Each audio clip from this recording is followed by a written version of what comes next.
The Aggies are coming off of a 21-7 win at South Carolina State on Saturday, and this week it is the greatest homecoming on earth. The North Carolina A&T Aggies will take on Delaware State at 1 p.m. Without further ado, our head coach, Mr. Rod Broadway. Good evening, everyone, and thank you for coming. Of course, as I say each week that we win, all wins are good wins, and this was especially a good win. I think it says a lot about our football team and how they play and prepare. I thought our players did an outstanding job the week before the game in their preparation, attention to detail. Thought we still made way too many mistakes. I still see lots and lots of area of improvement. If I can get this team to really focus in on doing the little things and really focus in on making improvement, I think we can improve to being a decent football team. I think we're on the right path, and I think we're moving in the right direction.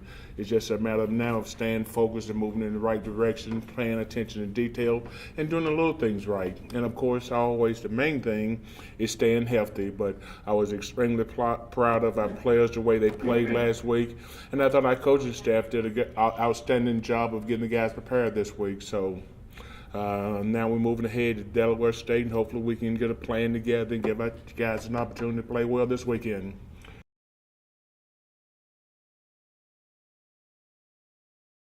Well, and that's a tough job, because we can preach day in and day out about they do a good job in a lot of areas, but, the thing that they see is 0-4, and you can't hide that fact because that's what it is. But from where I'm sitting, I see them doing a lot of things extremely well. I think it's a well-coached football team. I think they play pretty good. I think they got some challenges, but our job is, as always, not to make it about Delaware State, but to make it about the Aggies, and hopefully we can prepare that way, and hopefully we play that way. But we got to get focused and do the little things right, and be more in tune with how we play other than who we playing. What I like to see is us play balls out, play like our hair's on fire and play our best game of the season. That's always how you approach every game. You want your next game to be your best game. But for us, as I said earlier, the process with us is continue to grow, and we got to get better every week. And I think we're showing signs of that. As the competition changes, then we've got to make some adjustments, so forth and so on. But the bottom line is still the same. When everything is said and done, it still comes down to a few basic fundamentals: blocking, tackling, catching, kicking, and penalties. And of course, then the one thing you can't control, injuries. So I think the first 4 or 5 we're pretty good, and we can just stay healthy. I think we have a chance to continue to get better and develop as a football team and a football program.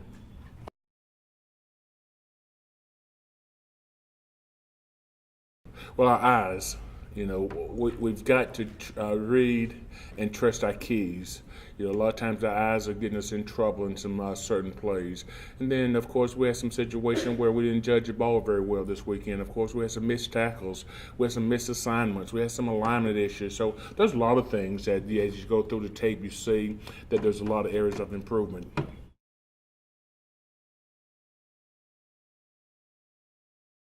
Good. Actually,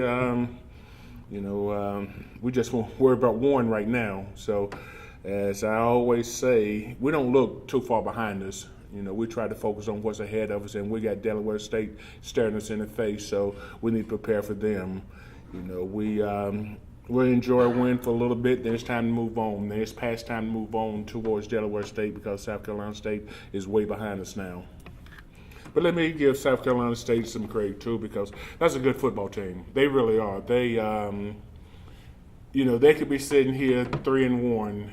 Had an opportunity to win some football games, made some mistakes, and I have a lot of respect with how that program is run.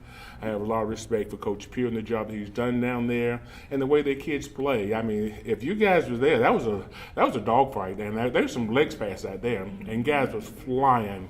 You guys can't see a lot of times from the stands how fast it is out there, but guys was flying around this week, man. That was a beautiful thing to see. And when the Aggies run like we was running Saturday, we're a good football team. Now, the trick is them doing that for the next 6 games, and we'll be okay. But it's a beautiful sight to see when we run the way we was running Saturday and the way we was hitting Saturday. We was knocking people out Saturday. But so were they. It came from both sides.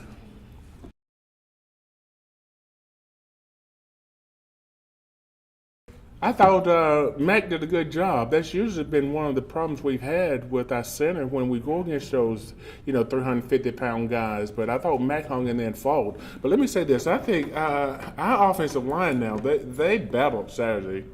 And we had to against that defensive line because it's the best defensive front we've played against, physically, athletically, and the whole works. But I thought our offensive line went in there toe-to-toe with them, man. They challenged them play in and play out. We won some, they won some. But at the end of the day, we won the ball game. But I'm extremely proud of our offensive line and the effort they played with this weekend.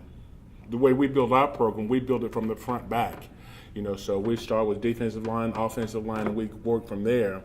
And to finally have a really good offensive line that I feel really good about and the direction we're going, because it's been a concern of mine for a couple of years where I thought we had a lot of pieces in place, but we're short one or two guys offensive line-wise as far as effort, fundamentals, and technique was concerned. But now I think we're piecing things together. We got enough where we're rotating them in there, so we're keeping a fresh body in there, which means we can fight it harder a little longer with a lot more bodies.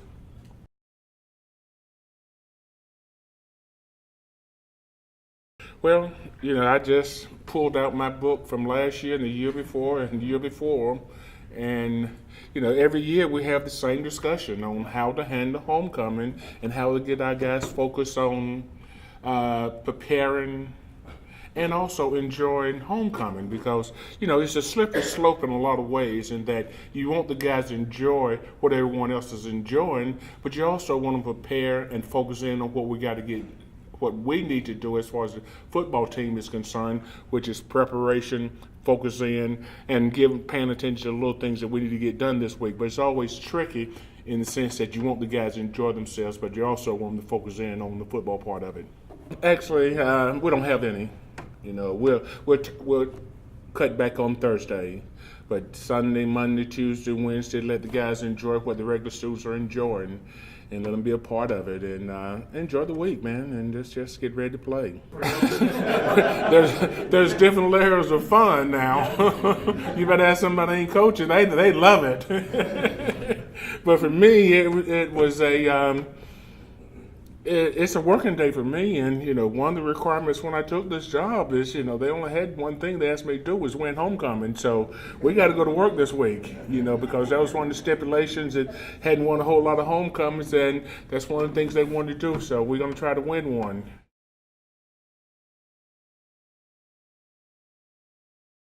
Yeah, and that's a good point, and that's a discussion that we've had also. And let me speak on the leadership part of it. I think a lot of guys have given us outstanding leadership this year as far as, and one of the things I see as the coach is I see a lot of guys now starting to take ownership of the program, in that sometime when there's a mistake made on the field, they can correct it. Sometime other than coaches always being the one corrected. When the guy's not going hard, a lot of times they're the one to say you got to give a little bit better effort. So when you get to that point in your program, you're moving in the right direction. So, and I'm extremely proud of our leadership committee and the direction they're leading this football team in.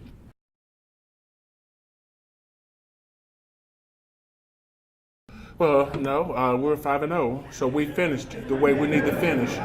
So the thing about this game is there's a lot of ups and downs during the course of the game. But one of the things we try to get our guys to understand is when good things happen, keep playing, and when bad things happen, keep playing. It's not always going to be in our favor for 60 minutes. We got to withstand some body punches too. We just can't get knocked out. We're going to deliver as many as we take. So it's not going to always be we're flying around and we're so much better than everybody else. There's going to be some time because they have scholarships, they have coaches, and they have a program too. So it's not always going to be where we're head and shoulders above people, and we're going to have to fight to maintain and finish games.